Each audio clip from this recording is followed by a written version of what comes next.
Amigo oyente, en estos días estamos estudiando la primera epístola del apóstol San Pablo a los tesalonicenses, y el tema principal de este libro es el rapto de la iglesia. El tema principal de la segunda epístola a los tesalonicenses es la revelación de Cristo y que Él vendrá a establecer su reino a esta tierra. Vemos que Pablo estuvo en Tesalónica por menos de un mes. Durante este espacio de tiempo, Él enseñó estos dos grandes temas. Lo que nos llama la atención a nosotros es lo práctico de estas doctrinas. Todas las escuelas de escatología, es decir, de profecía, han colocado esta enseñanza en un lugar muy retirado, donde se convierte en algo muy extraño.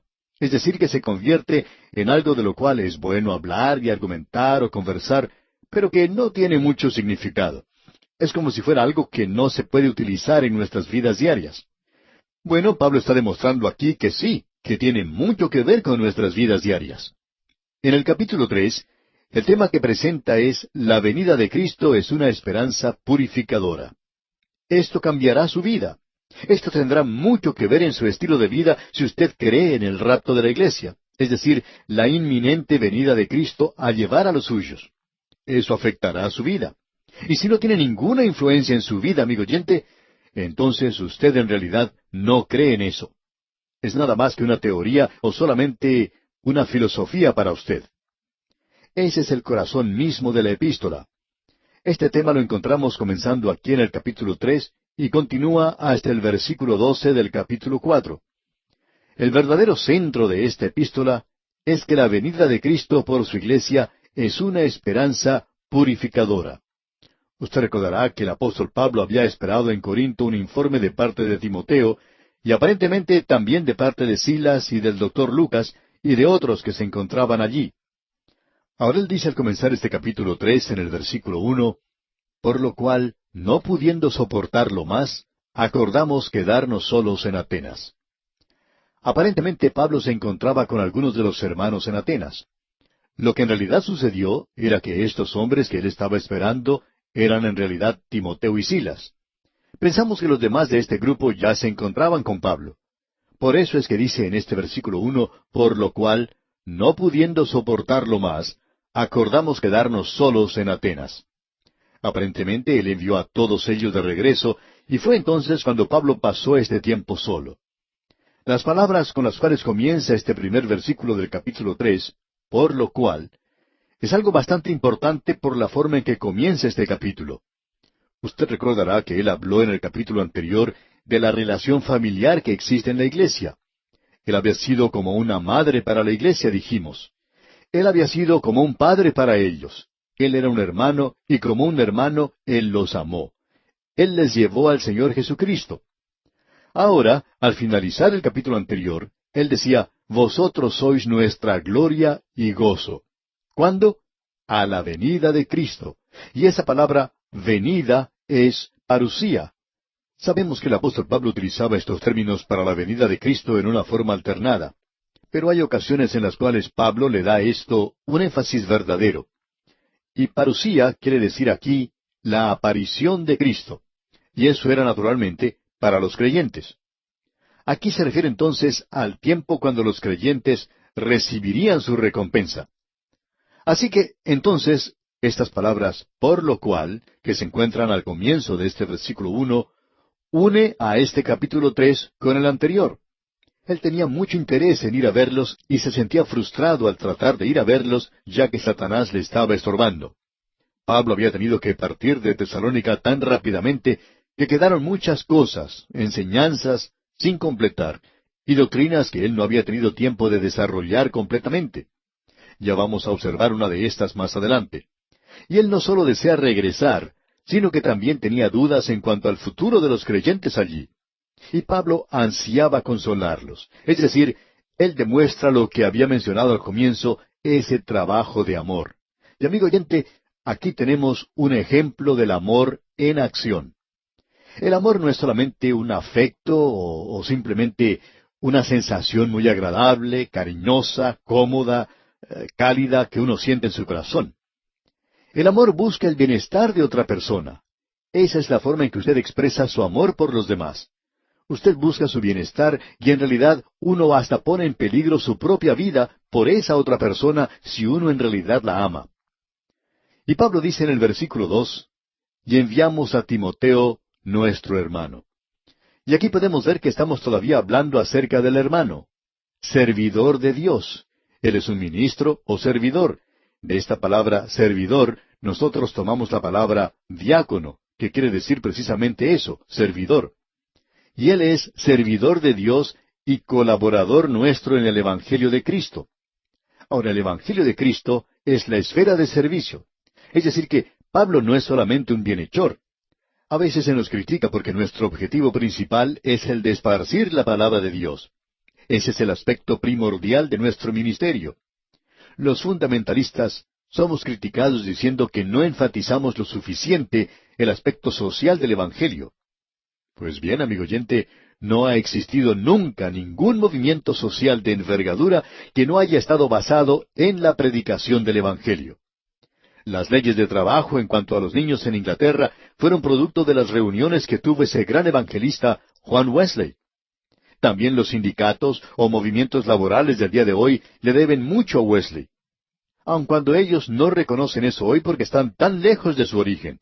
Pero en realidad esa es la base de todo gran esfuerzo social.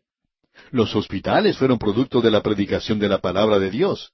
Y si yo hago lo que debo hacer, entonces estas otras cosas llegarán a realizarse por sí mismas. Ya que, amigo oyente, cuando el hombre se lanza a realizar programas por sí mismo, como programas de bienestar para los demás, todo eso termina siendo una de las cosas más corruptas que pueda existir. ¿Y eso por qué? Porque no están basadas en el Evangelio de Cristo. Amigo oyente, esa es la esfera de servicio, y nunca hemos visto a un bienhechor que haga el bien. Nos podemos preguntar, ¿qué están haciendo de bueno los liberales? No hacen otra cosa sino promover y animar la inmoralidad y la lujuria. Ellos no han podido elevar a la humanidad, no han podido hacer que los jóvenes abandonen las drogas. Amigo oyente, nosotros predicamos el Evangelio de Cristo. Esa es nuestra esfera de servicio. Y Pablo dice aquí que Timoteo era un servidor y esa era la esfera de su servicio. Y amigo oyente, cuando uno hace eso, entonces como resultado natural habrá muchas cosas buenas que ocurrirán. ¿Y qué podemos decir de los así llamados bienhechores? La única crítica que oímos en cuanto a ellos es que nunca hacen bien. Y si hicieran el bien, entonces sería algo maravilloso, si estuvieran en realidad ayudando a la gente en el presente, dándoles una mano para levantarles. Pero eso no está ocurriendo. Quizá estemos mirando en la dirección equivocada, no lo sabemos. Notemos ahora lo que Pablo continúa diciendo aquí en la última parte del versículo 2. Para confirmaros y exhortaros respecto a vuestra fe. Ahora esa palabra que habla de confirmarlos es una palabra maravillosa. De paso, digamos que fue utilizada allá en el libro de Éxodo, cuando Moisés fue al monte y levantó sus manos en oración. Y cuando él hizo eso, el pueblo de Israel obtenía la victoria. Y aquí tenemos una gran lección espiritual. Leamos juntos lo que dice allá en Éxodo capítulo 17, versículo 12. Búscalo conmigo, por favor. Éxodo capítulo 17, versículo 12. Dice así: Y las manos de Moisés se cansaban, por lo que tomaron una piedra y la pusieron debajo de él, y se sentó sobre ella. Y Aarón y Hur sostenían sus manos, el uno de un lado y el otro de otro. Así hubo en sus manos firmeza hasta que se puso el sol. Aquí dice que ellos sostenían sus manos. Pues bien, esa es la misma palabra que se utiliza aquí en la primera epístola a los tesalonicenses, en cuanto a que Timoteo fue enviado para sostenerlos, para establecerlos, para confirmarlos. Y en el día de hoy, la gente necesita ser confirmada en la fe. Y esta palabra que tenemos aquí de exhortar, quiere decir animar. Pablo había enviado a Timoteo a Tesalónica para que él los confirmara, los exhortara, los consolara o que los animara en la fe. Y luego leemos en el versículo 3, a fin de que nadie se inquiete por estas tribulaciones, porque vosotros mismos sabéis que para esto estamos puestos. Aquí tenemos una declaración maravillosa, y es algo difícil para nosotros. Él dice aquí, y permítame desmenuzar un poco esto y observar lo que aquí dice. Él dice que nadie se inquiete por estas tribulaciones. Esta palabra tribulaciones se refiere a las presiones, las tensiones. Y luego él dice algo que es verdaderamente sorprendente. Porque vosotros mismos sabéis que para esto estamos puestos. Esto quiere decir que usted y yo vamos a pasar a través de tempestades en este mundo. Pero son cosas temporales. Nosotros no nos podemos escapar de ellas. Se nos ha presentado muy claramente en la palabra de Dios que usted y yo vamos a tener dificultades y problemas aquí. Y Pablo quiere que estos creyentes de Tesalónica se mantengan firmes por el Señor en medio de esas tribulaciones. Amigo oyente, si usted es un creyente, usted no puede escapar a los problemas y dificultades. El aceptar a Cristo no quiere decir que sacamos una póliza de seguro en la cual se nos dice que ahora nunca más vamos a tener ninguna clase de pérdidas. Es todo lo contrario, amigo oyente. El momento en que usted se convierte en un hijo de Dios, indica que desde ese instante va a tener problemas. Aun si usted no los ha tenido antes, usted los va a tener cuando llega a ser hijo de Dios. Y eso es exactamente lo que el Señor Jesucristo enseñó. Allá en el Evangelio según San Juan, capítulo 16, versículo 33, leemos, Estas cosas os he hablado para que en mí tengáis paz. En el mundo tendréis aflicción, pero confiad, yo he vencido al mundo. Y aquí nos está refiriendo a la gran tribulación. Esta es una tribulación pequeña. Aquí se está hablando de los problemas que todos nosotros vamos a tener. Y aquí se nos dice que no hay forma de evitar eso. En el mundo tendréis aflicción, pero confiad, yo he vencido al mundo. Aquí tenemos nuevamente esta expresión, confiad. ¿Confiar cuando tenemos problemas? Sí, amigo oyente. Confiar en esa situación. Amigo oyente, en el día de hoy hay muchos de los hijos de Dios que están llegando a conocer lo que es tribulación y aflicción. Lo sorprendente de todo esto es que Él, el Señor, nos ha prometido guiarnos a través de las tribulaciones. Y así es como se nos presenta aquí. Él no dijo que nosotros podíamos evitar la tormenta, sino que íbamos a pasar a través de esa tormenta, de todas las tormentas de la vida. Lo que Él dijo, y lo dijo muy dogmáticamente, es que nosotros llegaríamos a puerto seguro, porque cualquier embarcación, por más pequeña que sea, si Él se encuentra a bordo, no va a naufragar, no se va a hundir, va a llegar a la ribera. Y nosotros nos encontramos en ese proceso de pasar al otro lado. Pablo reforzó esto también en su segunda epístola a Timoteo, capítulo 3, versículo 12, donde dice, Y también todos los que quieren vivir piadosamente en Cristo Jesús, padecerán persecución. Y por cierto que no deja lugar a dudas la forma en la cual se expresa el apóstol Pablo aquí. En base, pues, a lo que acabamos de leer, quisiéramos preguntarle, amigo oyente, siendo usted un hijo de Dios, ¿nota que el cielo está muy despejado para usted? ¿Que no tiene ninguna nube? ¿Que el mar de esta vida se encuentra completamente en calma para usted? ¿Todo es tranquilidad y las cosas se desarrollan sin ningún inconveniente para usted? Amigo oyente, si es así, entonces podría dudar de su salvación. Pero si usted está experimentando dificultades y problemas hoy, y está sintiendo las presiones y tensiones de la vida, entonces esa es una de las señales de que usted es hijo de Dios. Hemos notado que los hijos de Dios sufren mucho en la actualidad. Y una de las cosas más maravillosas de todo esto es que esto es algo temporal nada más. Usted va a poder pasar a través de esto.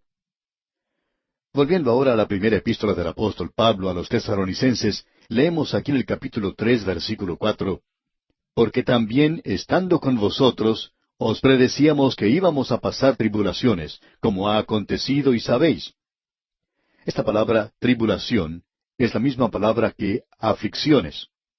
Como ya hemos dicho anteriormente, la iglesia no va a pasar a través de la gran tribulación, pero sí pasará a través de una pequeña tribulación. Todos nosotros vamos a tener pequeños problemas y tribulaciones aquí, y es con un propósito. ¿Por qué? Como ha acontecido y sabéis. Y en el versículo 5 continúa diciendo, Por lo cual también yo, no pudiendo soportar más, envié para informarme de vuestra fe, no sea que os hubiese tentado el tentador y que nuestro trabajo resultase en vano.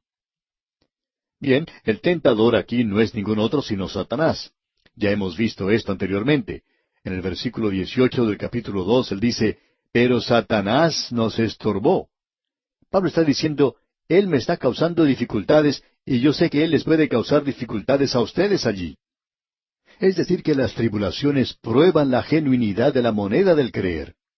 Alguien ha dicho que los problemas y las dificultades son la prueba de ácido de la genuinidad de la moneda del creer. Amigo oyente, hay muchas monedas falsas y también hay muchos creyentes falsos hoy. Lo que revelará la genuinidad de su fe es el ver si usted puede o no puede soportar la tribulación.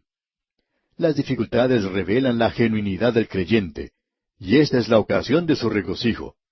Luego Pablo dice en el versículo 6, pero cuando Timoteo volvió de vosotros a nosotros, y nos dio buenas noticias de vuestra fe y amor, y que siempre nos recordáis con cariño, deseando vernos, como también nosotros a vosotros. Amigo oyente, esto es algo realmente maravilloso, ya que Pablo recibió un informe de ellos, y era un buen informe. Ellos estaban teniendo dificultades, y ahora Pablo les dice que él está teniendo dificultades.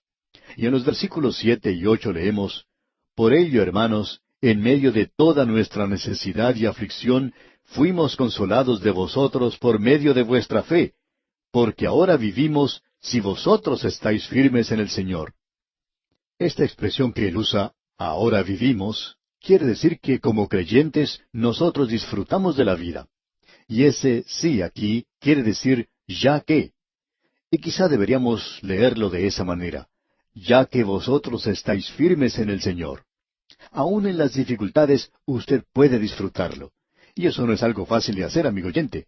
Pero como usted bien sabe, el apóstol Pedro dijo allá en su primera epístola, capítulo 4, versículos 12 y 13, Amados, no os sorprendáis del fuego de prueba que os ha sobrevenido, como si alguna cosa extraña os aconteciese, sino gozaos por cuanto sois participantes de los padecimientos de Cristo, para que también en la revelación de su gloria os gocéis con gran alegría. Amigo oyente, usted no puede perder siendo creyente. Aun si tiene dificultades y problemas, esto va a resultar para su propio bien. Usted puede estar siempre seguro de eso. Amigo oyente, esto es algo realmente maravilloso. Y ahora él dice en el versículo 9 de la primera epístola a los Tesalonicenses, capítulo 3, por lo cual, ¿qué acción de gracias podremos dar a Dios por vosotros, por todo el gozo con que nos gozamos a causa de vosotros delante de nuestro Dios? El gozo está relacionado con la vida, y la tristeza está relacionada con la muerte. La tristeza aumenta la capacidad del corazón para el gozo. Y de eso es de lo que Pablo nos está hablando aquí. Queremos que ustedes se regocijen. El ser un creyente, amigo oyente, es algo maravilloso. Luego en el versículo 10 Pablo dice, orando de noche y de día con gran insistencia, para que veamos vuestro rostro y completemos lo que falte a vuestra fe. Es decir, que su tarea en Tesalónica fue interrumpida abruptamente. Él fue expulsado de la ciudad. Y Pablo dice, me gustaría regresar y continuar con mi ministerio de enseñanza allí.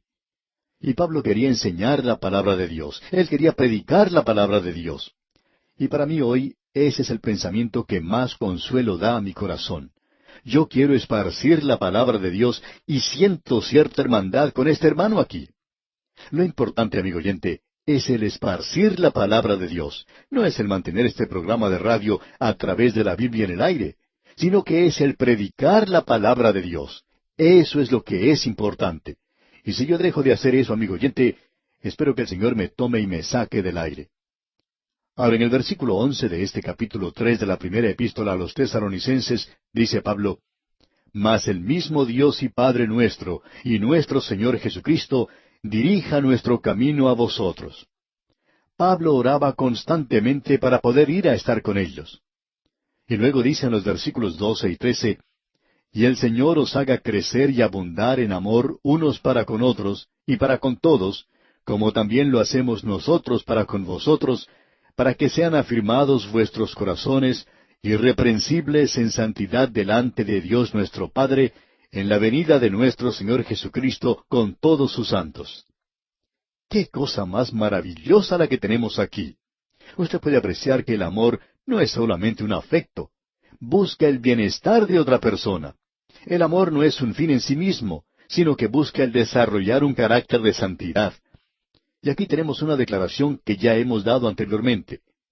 Si a usted se le hiciera un juicio en los tribunales por ser creyente, ¿habría la suficiente evidencia como para condenarle? Porque nosotros vamos a aparecer ante Él, y Él va a juzgar nuestras obras. Permítanos mencionar algo más. Quizá esto le parezca algo terrible, pero lo mencionaremos de todos modos. Él va a juzgar nuestro carácter como creyentes. Esto es para ver si recibimos la recompensa o no la recibimos. Y amigo creyente, ¿qué clase de vida está viviendo usted hoy? Eso es lo importante. Y aquí nos detenemos por hoy. En la continuación de este estudio retornaremos en nuestro próximo programa. Mientras tanto, le sugerimos leer el capítulo 4 de esta primera epístola a los Tesalonicenses para estar así mejor preparado para nuestro próximo estudio. En el día de hoy, amigo oyente, regresamos a nuestro estudio de esta primera epístola del apóstol Pablo a los Tesalonicenses. En nuestro programa anterior avanzamos un poco rápidamente en la conclusión del capítulo 3. Leímos el versículo 13 y eso lo hicimos, realmente demasiado rápido, así es que creemos que sería bueno leer nuevamente este último versículo del capítulo 3, el versículo 13. Allí dice, para que sean afirmados vuestros corazones, irreprensibles en santidad delante de Dios nuestro Padre, en la venida de nuestro Señor Jesucristo con todos sus santos.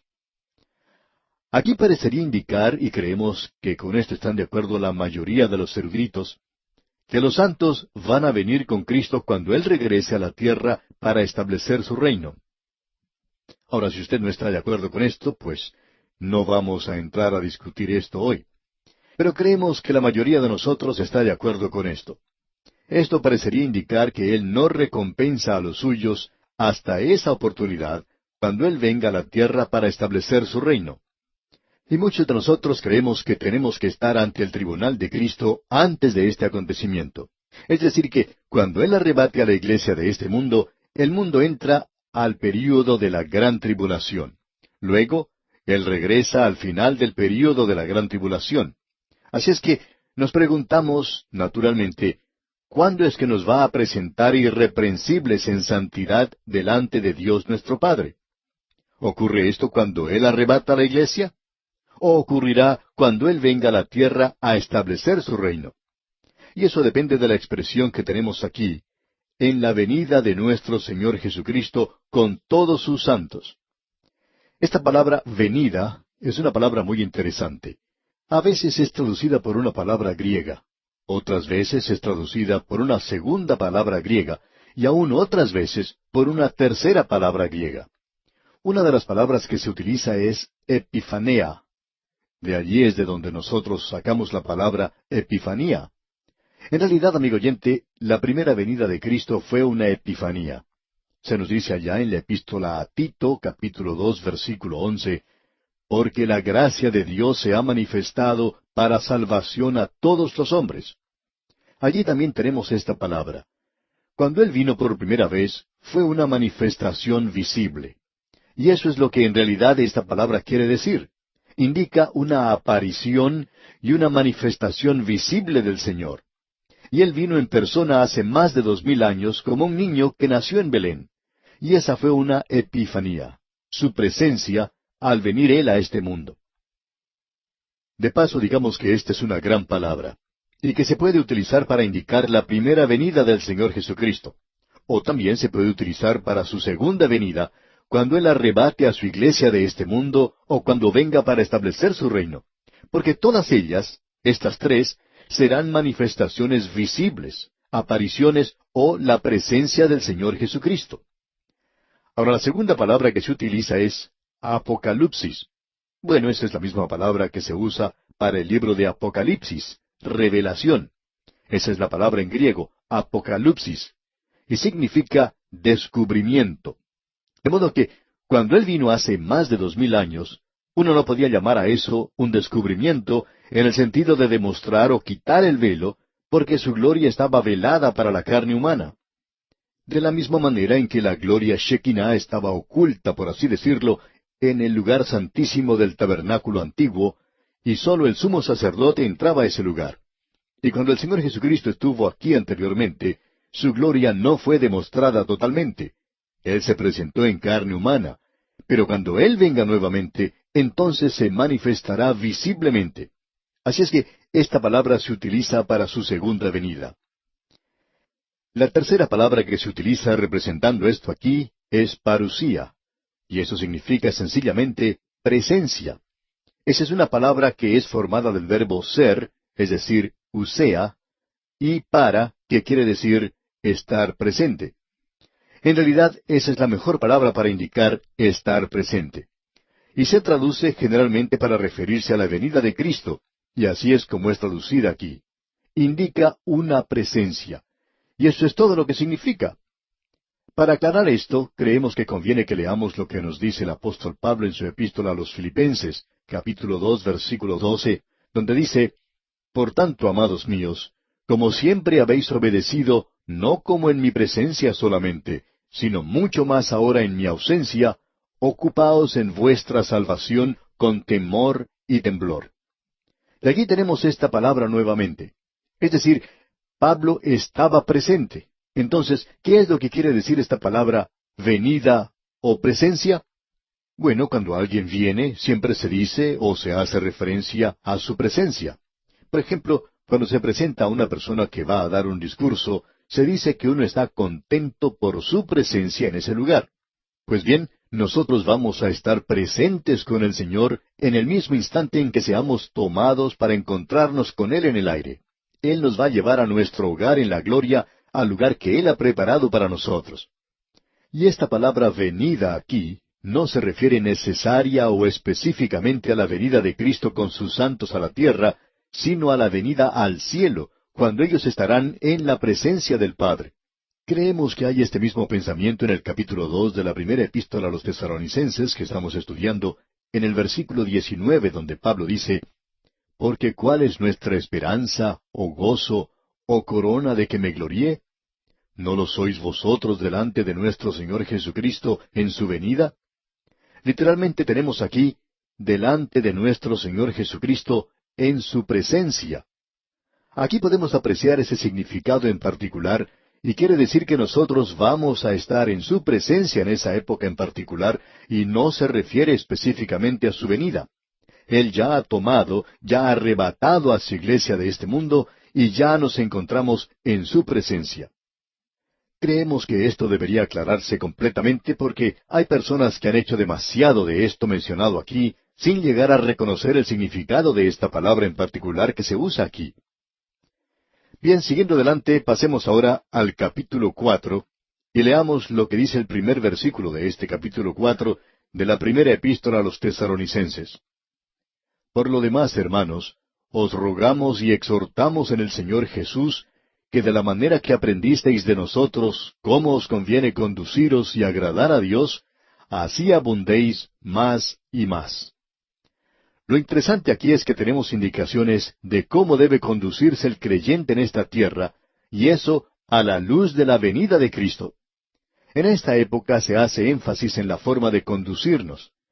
Encontramos esta palabra en el primer versículo y también en el versículo 12, donde dice, a fin de que os conduzcáis honradamente para con los de afuera, y no tengáis necesidad de nada.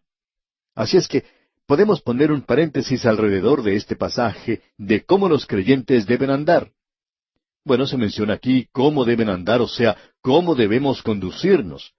Y podemos apreciar aquí que este es un aspecto práctico. Hay muchas personas a las cuales les gusta meditar y hablar del ser arrebatados para encontrarse con el Señor en las nubes. Pero mientras tanto, amigo oyente, sus pies están aquí abajo sobre esta tierra, y usted tiene que andar y caminar. Usted tiene que andar de una forma en que complazca a Dios. Y esto es lo que Pablo le está diciendo ahora a los creyentes de Tesalónica. Y ahora él les va a presentar algunos mandamientos. Estos son mandamientos nuevos. El Señor Jesucristo también dio mandamientos. Permítanos decir esto con precaución. Los 10 mandamientos no tienen nada que ver con la salvación del pecador. Los 10 mandamientos no son una norma o una pauta para la conducta cristiana. El propósito de los 10 mandamientos hoy es que son un pedagogo que lo toma a usted y me toma a mí de la mano como un niño y nos lleva a la cruz y nos dice, bien jovencito, usted necesita un Salvador. Y los 10 mandamientos también son como un espejo, y ese espejo le permite verse a sí mismo como lo que es, un pecador. Los 10 mandamientos no han sido dados para salvarle, amigo oyente. Han sido dados para demostrarle que usted es un pecador y que usted necesita un Salvador. Ese es el propósito de los mandamientos. Vamos a ver aquí que la pauta o norma de conducta del creyente se encuentra en un plano o en un nivel mucho más elevado, y que estos son mandamientos para los creyentes. Veremos en el capítulo 5 de esta misma primera epístola a los Tesalonicenses que hay 22 mandamientos dados para los creyentes. Ahora aquí tenemos algo muy interesante que debemos notar. Fíjese usted. El hombre no pudo cumplir con los 10 mandamientos. Y la Biblia deja eso bien en claro, ¿no es así? Que nosotros no pudimos cumplir con ellos. En realidad, la nación de Israel no fue capaz de cumplir con los 10 mandamientos. Y esa fue la confesión, usted recuerda, que hizo Simón Pedro en el capítulo 15 del libro de los Hechos de los Apóstoles. Allí tenemos a Pablo y a Bernabé, así como también a Simón Pedro. Leamos lo que nos dicen los versículos 7 al 11. Y después de mucha discusión, Pedro se levantó y les dijo, Varones hermanos, vosotros sabéis cómo ya hace algún tiempo Dios escogió que los gentiles oyesen por mi boca la palabra del Evangelio y creyesen. Y Dios, que conoce los corazones, les dio testimonio, dándoles el Espíritu Santo lo mismo que a nosotros, y ninguna diferencia hizo entre nosotros y ellos, purificando por la fe sus corazones. Ahora pues, ¿por qué tentáis a Dios, poniendo sobre la cerviz de los discípulos un yugo que ni nuestros padres ni nosotros hemos podido llevar?